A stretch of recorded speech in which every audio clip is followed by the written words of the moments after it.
Hey guys, it looks like today we are going to get to look at the new upcoming Alpha 10 release of Empyrion, because Empyrion have just released the experimental version of Alpha 10 today, so you can download it now and actually jump in and have a look for yourselves.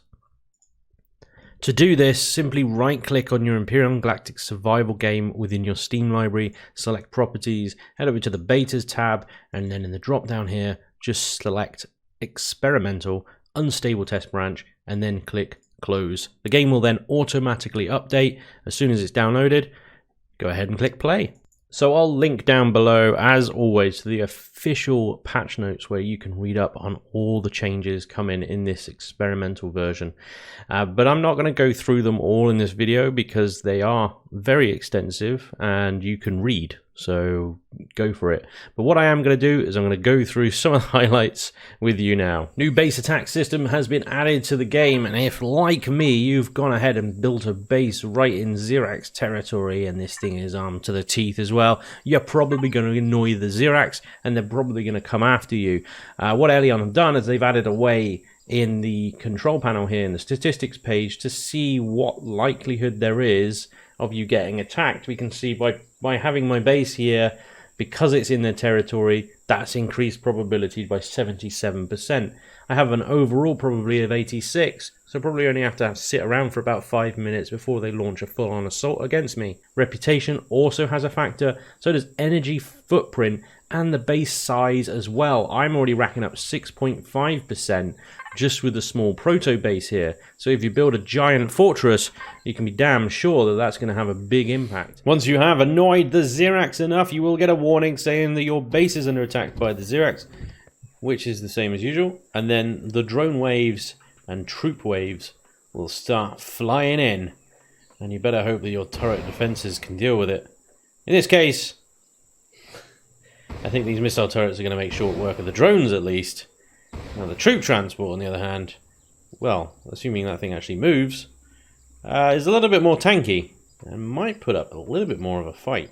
Of course, if you annoy the Xerax so much and you're moving up in the difficulty levels, the attacks are going to get bigger, stronger, and more frequent. Yeah, I've placed my proto base on a lava planet now, which is apparently difficulty hard. And yeah, we've triggered a base attack, and we have many more drones and many more troop transports. I'm hoping my missile turrets can defend me again. Again, this is just the proto base, 4 turrets, no shields this time, and ouch, I'm getting shot. Okay, I maybe need to move or defend myself. You will need to actively defend your bases. Obviously, the probably best approach is to get into an SV and start shooting these bastards down. As you can see, they've killed one of my turrets already. I'm not too worried about the drones, in all honesty. Those things go down nice and easy. It's the troop transports behind that's possibly going to cause a bit of trouble. That's one down. I think this one's going to land, though. Reload.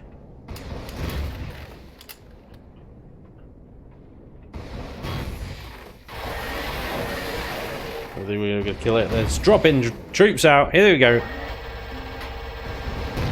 I'm trying to distract these guys. I don't know if the turrets are going to take them out. I think maybe one is left alive down there. Wait. Yeah, he's hard at work at trying to cut through my base already. You can hear the tool he's using, and this is it. This is what they use to cut through the base. Now, if I leave this guy alone long enough, he will cut through all the way to my core, which is kind of in the middle of the base. Now, with enough of these guys, that's obviously going to cause problems. He's already out of range of my turrets. He's about to breach my garden, I think. I'm just curious to see what he does. He does ignore you until you shoot him. Alright, this guy is now using his remote hacking tool. That sort of pulsating pulse that you can see coming out of him there, that's the remote hacking tool. So this guy's decided he can't get to the core is too far away, or whatever. I don't know what the parameters are. He's now hacking the core remotely. This pulse beam gives you a nice indication that that is happening, so that you can go and try and take out the Xerax that is remotely hacking your base. But pretty soon we should see the proto depot turn to Xerax Proto Devo. And there we go. My core is gone. They've placed a core in instead. I can now kill this guy because I don't need him anymore. But if I go outside and go, hey turret, how you doing? Look at me, yeah. Yep.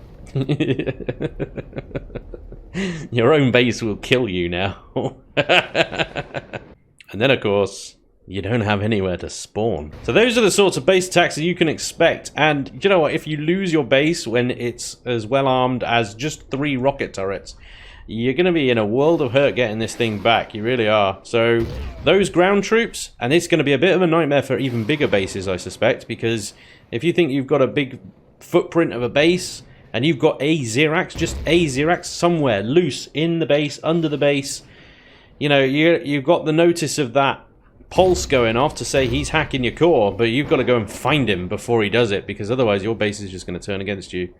Yeah, so this is going to be really, really interesting. I'm really excited to see how this changes the dynamic of the survival game. We will soon find out. One more thing hinted with base attacks is that the Talon and the Polaris will be getting their own base attacks soon, so it'll be interesting to see how those play out. One of the biggest requested features, I think, in the game ever has been that of shields. So, Empyrion have done is they've given us this little shield device, which I've haphazardly placed inside the proto base here, just to show how big it is and how kind of big a space you need. This is actually mounted on the side, on the wall.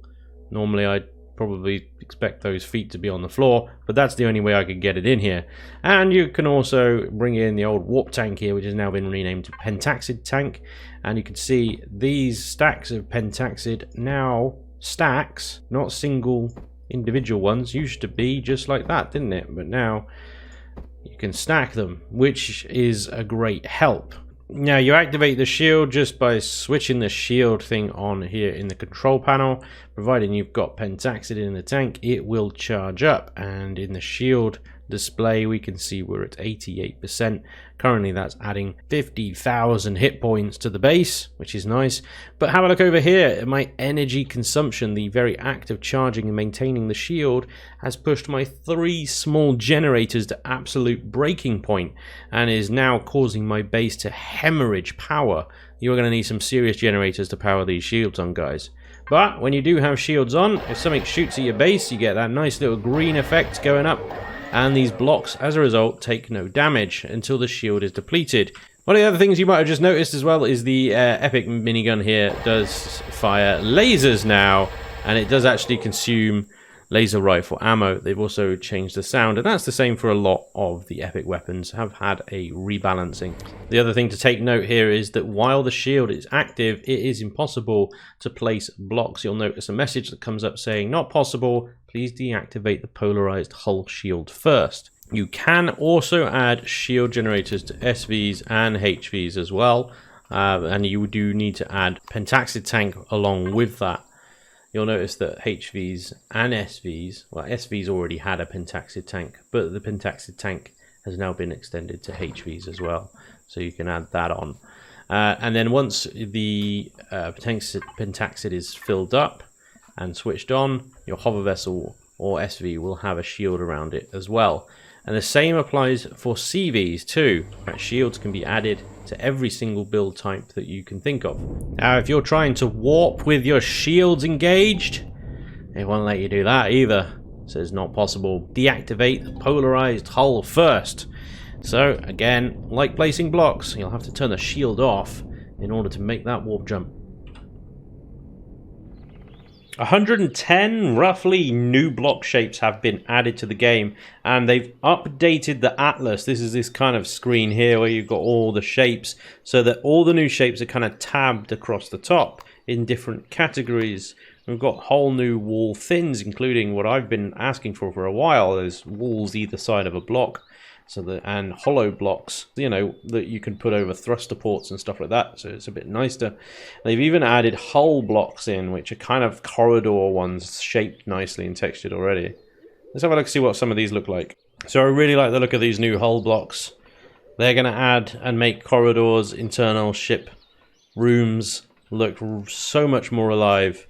You know, we've been using the texturing with blocks technique for a while now, so it's nice to have some blocks added in that are already, you know, one block textures. I think that's really cool. And single block archways and window places. So yeah, let the castle building begin, I say. It is going to take some getting used to figure out where all the new blocks are hiding away and what connectors work with what different angles and shapes. Obviously, they've tried their best to name these things, but ultimately it's, hey, that funny little block that connects that ramp with that ramp, or that slope with this ramp. So it is going to take some getting used to, but hey, all new blocks, all good news. A number of devices and blocks have received new models. I think some of them for the third or fourth iteration, like the constructor here. I think this is the third constructor I've seen. The T1 generator now looks a little like a shrunk down T2 generator, which is good. I'm loving the new clone chamber and health chamber, and the new oxygen tanks I think look amazing. We've got new fuel tanks for CVs and BAs, very similar to the SVHV ones. New cargo containers for bases and CVs as well. And the deco blocks that we were, you know, used to having on our CVs, SVs, and HVs, well, these can now be placed on bases as well, and in fact appear just as general deco. But yeah, quite a lot of nice little uplifts of existing blocks, which is always nice. T3 fuel tank. I missed this one. Look at that bad boy. Look at that. Well, that looks pretty cool. Oh yeah, and boarding ramps for bases. Yes. Now that's pretty cool. Oh, and they come in different sizes as well. If I grab one. And you right click the boarding ramp. There you go. They come in lots of different sizes now.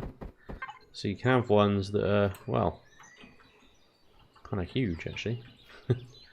Size that. Structural integrity, yay! You get a point.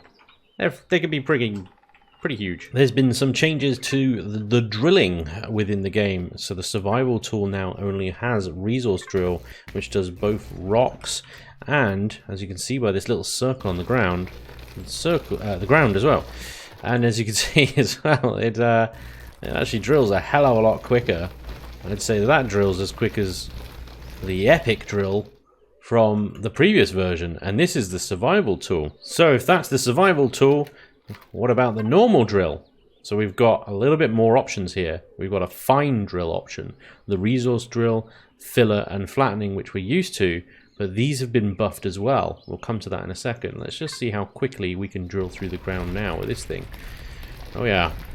Oh yeah, I think hand drilling, which in my opinion has always been a bit of a weakness of the game, has got some serious buff in this one. This is the epic drill, again, same options as the last one. Oh yeah. Oh yeah. You can see the drills now take out almost entire spherical nodes out of the ground rather than removing the voxel bit by bit. This actually improves latency and performance quite significantly, so hopefully that means that we're going to have a smoother game as a result. And just for curiosity, let's get the debug drill out and see what. Oh god, yeah, it's almost like free falling through dirt. Things do slow down actually when it gets to the harder layers, but not by much. Look at that! Wow. Okay. Yeah, drilling. Pretty good. So the filler mode now actually should be as quick as digging, and well, yeah, there you go. you create your holes and you fill them out again. Oh, there we go. There's the flattening. Right. It does everything but flatten, it would seem. No, it seems to flatten on certain levels. Maybe it doesn't flatten filler. There we go. Well, it flattens pretty quickly anyway, that's the point. So, that's pretty good. That's going to help. That is going to help for sure. So for you guys in multiplayer, you're going to be happy with the new chat function. So we've got global private server. There's also the ability to add alliance and faction chat in there. And in fact, it has autocomplete options as well. When you use the arrow there, you need to use the little arrow, the greater than symbol, in order to start. and then type someone's name in, if you know the first letter or whatever of the person's name, it will give you auto choice options to complete that for you. And you can use the page up, page down keys to cycle through the options. I've only got one here, but yeah, it's pretty straightforward. Now, if you follow my channel and my content on Empyrion, you'll know one of my biggest pet peeves of this game at the moment is the stuttering that you get when you're flying a small vessel just over the ground. Now, in this version, they said that they have markedly reduced the stuttering of SV flight over terrain, and it looks like that's true, but there is still the occasional stutter in there, not nearly as regular or as bad, but as you just saw then, it's still very much there, which is a shame because, like I said before, SV flying is one of the joys of this game, in my opinion. And just flying into an area where you've got structures like this Polaris settlement up ahead, it seems to give it the stutters. But, like I said, it is better. It is better. So they are improving. It is getting better, but we still have a bit of stutter. Hopefully one day, it'll be gone for good. And then SV flyers like myself will rejoice. You might have also noticed, but forgive me if you didn't, that they have actually improved terrain distance rendering as well. It's not the hottest of topics ever, but as you're sort of flying around the planet, you do actually notice that the terrain in the distance is much clearer and much more refined than it used to be. In fact, it used to sort of drop off. You used to know there was a mountain up ahead, but you couldn't see the ridges on it like you can now. So that's nice. One of the more subtle changes as well is they've added some changes to lighting, some volumetric lighting, which is going to help at night times, but it doesn't affect the light bleed by the look of it. We still get quite a lot of that through blocks. As we can kind of see, if I close the hangar doors here, you've got the light still bleeding underneath. It doesn't change. It should darken completely once the hangar door is closed. You can also see it on the outside of the base as well. Say right here, there shouldn't be any light on this here. Where's that coming from? So unfortunately the lighting is still a bit funny. But yeah, new volumetric lighting for SVs and stuff like that is pretty good. It looks good. It looks nice. Now these are just the highlights that I've handpicked from the patch notes, as always, and once again, the patch notes are down below in the video description. Go check them out for yourself. There's a load more changes in there that I've not brought to you today, and a ton of bug fixes as well. But this looks like it's going to be one hell of an update, and don't forget as well, this is just the experimental build. Everything here is subject to change, and more stuff is likely to be added on as well before we come to the full release. At this point, Eleon are very much interested in testing and feedback from you guys. So jump into the experimental version, test it out, and just make sure to join the official forums and the official Discord to feedback any problems and bugs you find. Let's smooth them out now and have an amazing Alpha 10 release when it comes to it. Thank you very much for watching today. That is Alpha 10 experimental release. The highlights by me, Spanj. I hope you've enjoyed, and if you have enjoyed this video, just consider giving it a like down below, and if you're new here, consider hitting that subscribe button as well for more Empyrion content or other games and shenanigans that I generally get up to. Thank you very much for watching once again, and hopefully I'll see you guys next time. Until then, take care. Bye bye.